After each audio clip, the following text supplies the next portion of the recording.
and welcome to another episode of Off the Ruck, your weekly rugby breakdown with me, John Ferguson. Well, that's the end of the games for the British and Irish Lions against the Super Rugby sides. They still have two more invitational games to play this weekend coming up against the AUNZ combined team of Australia and New Zealand's exciting talent. And then also, of course, the game against the First Nations and Pacifica combined team invitational side. So that'll be really exciting, but that one happens during the tests. But today is all about the Brumbies game against the British and Irish Lions, which was the last game against the Super Rugby provincial sides. So what's really, really exciting about this one and why this video is so important is because it is all about the Lions side. Yes, we'll get into briefly how the Brumbies went and that they fought really well, but really this team that played for the British and Irish Lions is really interesting because they were the bulk of the test side. Now, Andy Farrell and other players may bat that away, but there is a reason why this side is so important. And we're going to head into that straight away. Number one, it is because the concussion protocols, when you fail a HIA, has a mandatory stand down period of 12 days. So had someone gotten a concussion last night in the game, which they didn't, that we know of now, they would have been able to play in the first test should they have suffered one, because that is outside that 12-day period. Now, thankfully, they've taken precautions and that did not occur, but nonetheless, that is why that team is so important and why I truly and honestly believe that the bulk of those players, and I'm talking about 90% of those players, is what's going to be in the test side versus the Wallabies come 19th of July. But let's get into the actual game. 36-24, that is not a particularly big score. Yes, the Lions should have scored more tries, as in they should have been awarded more tries. And the Josh Van der Fleer one, if you go back and watch it, that is absolutely a try. As an Australian, I want the best for the Australian sides, and this is an Australian channel, but nonetheless, that try by Josh Van der Fleer that was denied by the referee, that was absolutely a try. There was hands down, grounded, and the guy just got up and celebrated too quickly.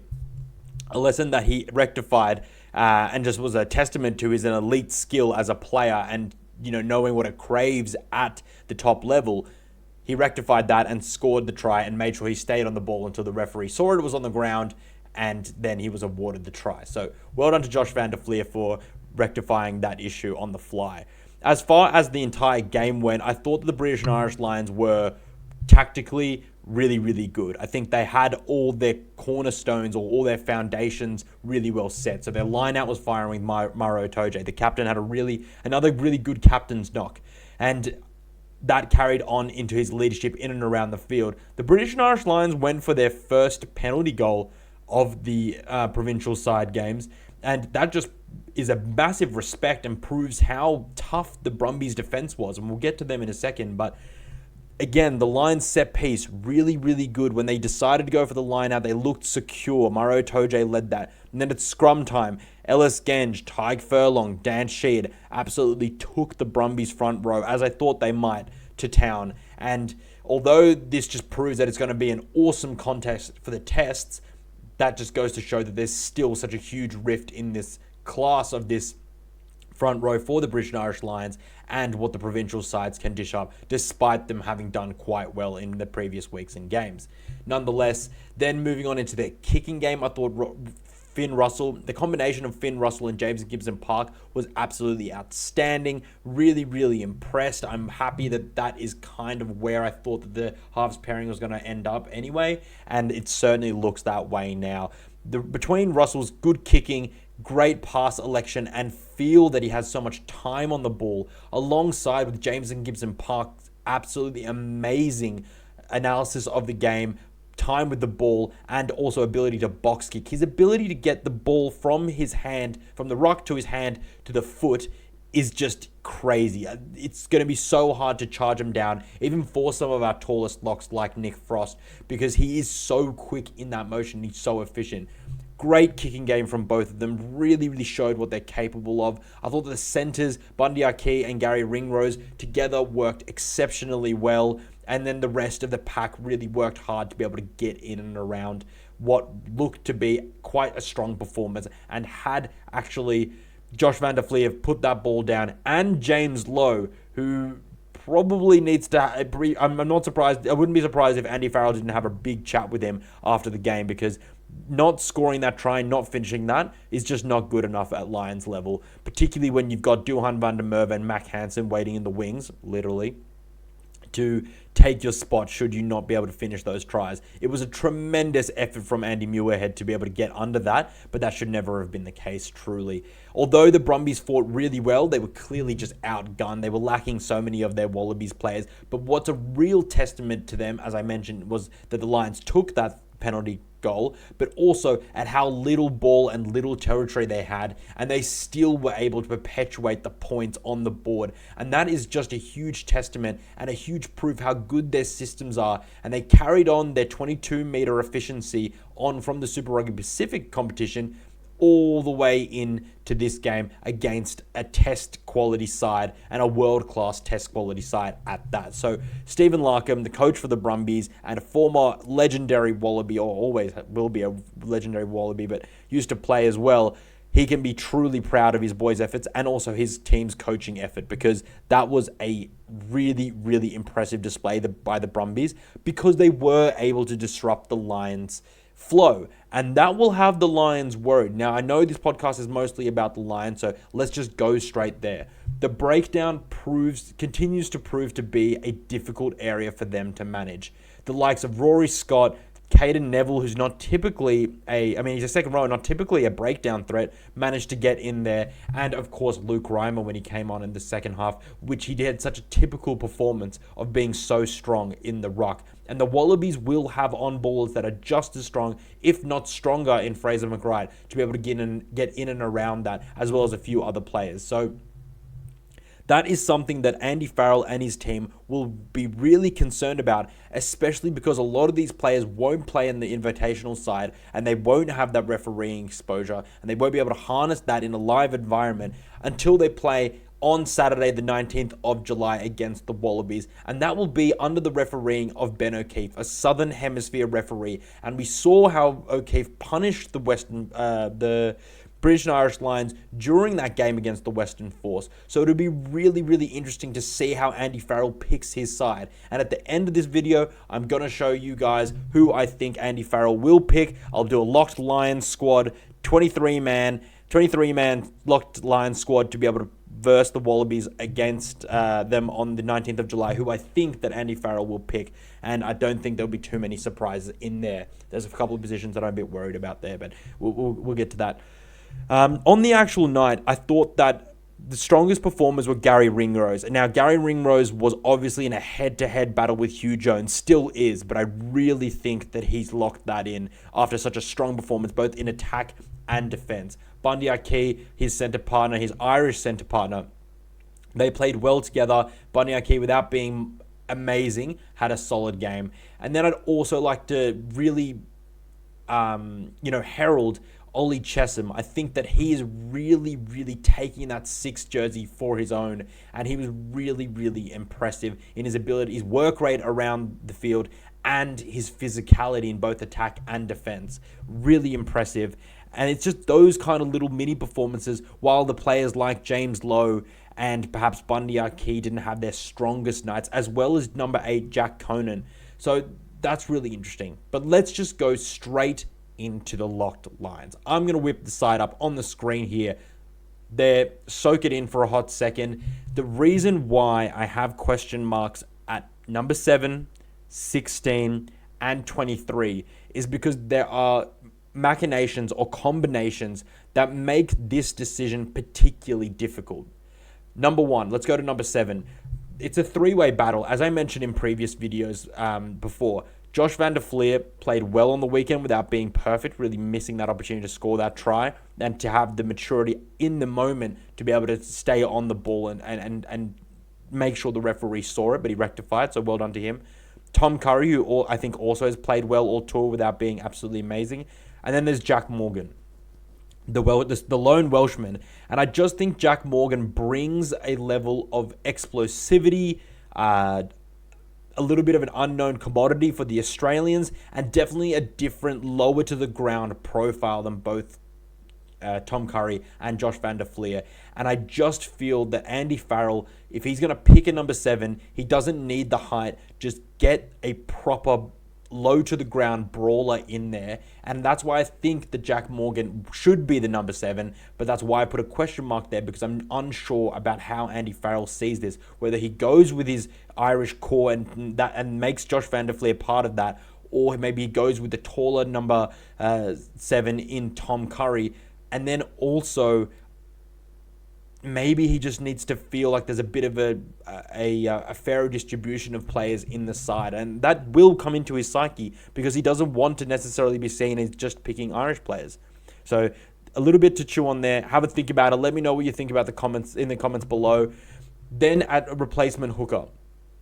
So I honestly think it's a coin flip still between Luke Cowan-Dickie and Ronan Kelleher. I think Luke Cowan-Dickie has had a more impressive tour so far, and so I wouldn't be surprised if he is continuing to be the backup option. But Ronan Kelleher is part of that Irish core, which I think that Andy Farrell wants to draw back to, particularly for such a crucial first test, which will set the tone for the series. So that's why it's a coin flip. I can't decide. You guys let me know in the comments below what you think it'll be. I'm happy to be led by you guys, especially if you're from the UK and Ireland, and you guys have a better feel for how these players are kind of interacting with their other front rowers. Then in the 23 jersey, I think that Owen Farrell is the best person to put in the 23 jersey next to Marcus Smith. Let's say there's no injuries in the back line. You can put Marcus Smith back at fullback should you need it. And then you can also put old mate Owen Farrell at 12 if you wanted to get that dual playmaker. You could even have triple playmaker if you really wanted. Or you could just say to Marcus Smith, go, be free, do your thing. But should there be injuries, then Owen Farrell can cover 10 and 12. And then Gary Ringrose, if he plays number 13, which I've predicted here, he can play wing as well. So Gary Ringrose is what some people in the Northern Hemisphere have called him before, and he has been known to shift to the wing. He has that kind of ability, pace, and also brawn. And then, of course, Marcus Smith can cover fullback. That situation covers absolutely everyone. And this is in the instance that there's no Blair Kinghorn, because we know that he went off injured. And that's a bit of a concern, because Hugo Keenan didn't have a particularly good game against the Waratahs. Now, of course, he's a class player and he's very much a quality test player, so he has absolutely the ability to be able to stick up and be able to fill that role. But the question is, will he? That remains to be seen, and I don't think you want to be picking Marcus Smith as a starting 15 at fullback for a test game. You pick Hugo Keenan, he's a specialist 15, that's really important. But if you have Blair Kinghorn, then I think you can pick Sione Tuipulotu in the 23 jersey, because Kinghorn can go between 10 wing and fullback, of course. So if he's a fullback, there's an injury at 10, you're not carrying a specialist 10, like maybe you carry Owen Farrell on the bench and Sione Tuipulotu. That way you actually cover all positions once again. But I think that we just have to wait and see what kind of role Farrell will play for the Oz Invitational game, and then obviously beyond, and see if everyone gets through training injury-free. That's just my thinking on the 23. I've put Ollie Chessum at number 6 because I think that the height and the brawler aspect and the bad luck, or the poor form that they've had rather at the breakdown, really will mean that that they go for more of a brawn over breakdown pressure kind of pack, and they want big runners and they want tall men for the line out, for the maul. They want some extra weight in the scrum. Hence why they're putting Chessum there, and that's why that's such a frantic battle over 7. Had I not been so sure of that, not so sure of them playing Chessum at 6 is what I'm talking about, then I can see that shifting elsewhere and that changing up the entire makeup of the back row. Now, I just want to take your attention to the bench. I've gone Stewart over Bielam purely because I think that although Bielam is good, I think Stewart has a higher ceiling to be able to be a bit of a game momentum changer in the second half when he comes on. Tyg Burn is in there because I don't see James Ryan nor Scott Cummings having had the form nor the ability to be as versatile as Burn. Should there be a back row, should there be two back row injuries and you're carrying two back rows replacements there with Burn and Pollock. Pollock is in there because he deserves to be there. His form is good enough. What he's doing is good enough. And the energies that he's bringing could be really, really crucial, make or break in a test scenario. Burn is in there by the skin of his teeth because he has that working relationship with the Irish core that they've gone with, and also because he has so much credit in the bank with Andy Farrell, and Andy Farrell is sticking with his Irish core. And then you've got Mitchell, clear second playmaker, clear second choice at halfback, and he deserves that spot absolutely. If it wasn't for James and Gibson-Park being such an elite player, I reckon he would start every day of the week. But I want to hear from you guys. Let me know what you guys think. On the other hand, the Wallabies players that played, Tom Hooper, Corey Toole, really, really impressive. Corey Toole will be in that Wallabies squad announced by the Wallabies at 1:45 on Friday local time, because that speed, you can't match it, and the Lions have no one to match it with. Tom Hooper was a brawler. He was an enforcer. He still gets a little bit caught up in the carry and he doesn't quite follow through as much, so he gets held up. Thankfully, he's quite long, so he can get his knees to the ground. He's just got to make sure he wraps that ball up because he got stripped a couple of times. David Feluai, quiet game. He's in and around the wider Wallabies squad. I would have hoped to have seen a bit more out of him, but unfortunately he went off with an HIA. Ollie Sapsford, his centre partner, really, really busy. Had a traditionally unlucky night with a lot of the tackling, a little bit of the defensive shape. So that was unfortunate. I thought Andy Muir had a good performance, that being perfect. Front row got annihilated. Lockie Shaw, really impressed, grinded hard. And Caden Neville, well done, son. That was a good shift from the old bull. And Rory Scott, Luke Reimer, great, exactly what you needed. The same with Tuana Tai Tulima at number 8.